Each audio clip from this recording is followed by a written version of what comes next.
नमस्कार. मी नरेंद्र पाटील काळे आणि आपण पाहत आहात खबरनामा न्यूज. शेतकरी, कायदा आणि सत्याचा आवाज. मी ॲडव्होकेट माणिक शिंदे, कोल्हापूर जिल्हा शेतकरी संघटना अध्यक्ष. दिनांक 7 मे 2026 रोजी सटाणा बाजार समितीमध्ये एका कांदा उत्पादक शेतकऱ्याचा कांदा हा 50 पैसे प्रति किलो दराने गेला आणि त्या कांदा उत्पादक शेतकऱ्याने आत्महत्या करण्याचा फास लावून घेण्याचा प्रयत्न केला. एकीकडे कांदा उत्पादक शेतकऱ्याला प्रति किलो 50 पैसे दर मिळतो, पण याच कांद्याचा जर कांदा भजी केले तर एका किलोमध्ये 10 प्लेट कांदा भजी तयार होतात. एका प्लेटची किंमत 30 रुपये धरली तर 10 प्लेटचे 300 रुपये होतात.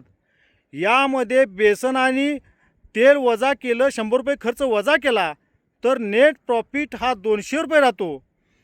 कांदा उत्पादक शेतकऱ्याला आपल्या शेतीमध्ये 4 महिने काम करावं लागतं.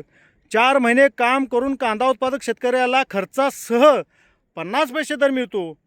तर कांदा भजी तयार करणाऱ्या व्यावसायिकाला भजी तयार करण्यासाठी साधारणपणे 4 तास आपल्या हॉटेलमध्ये काम करावं लागतं आणि 4 तास काम करून 200 रुपये प्रॉफिट राहतो. हा विपर्यास कशासाठी, हा फरक कशासाठी?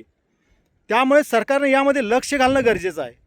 असे जर व्यापारी करत असतील तर अशा व्यापाऱ्यांचे लायसन रद्द करणं ही सरकारची जबाबदारी आहे.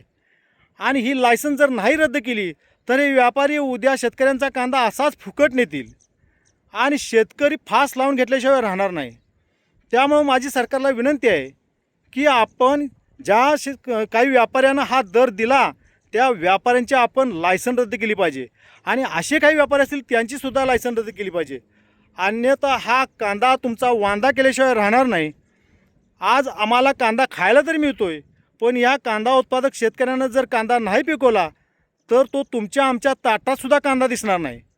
आणि हे शेतकरी आज 50 पैसे प्रति किलो दराने बाजारात विकायला तरी आले, पण असाच जर भाव पडत राहिला तर एक दिवस असा येईल की हे शेतकरी हा कांदा तुमच्या डोक्यात फेकल्याशिवाय राहणार नाहीत, जिल्हाधिकारी कार्यालयाच्या आवारात फेकल्याशिवाय राहणार नाहीत, तहसीलदार कार्यालयाच्या आवारात फेकल्याशिवाय राहणार नाहीत आणि वेळ पडली तर मंत्रालयाच्या दारात फेकल्याशिवाय राहणार नाहीत. आणि ही वेळ देऊ नका.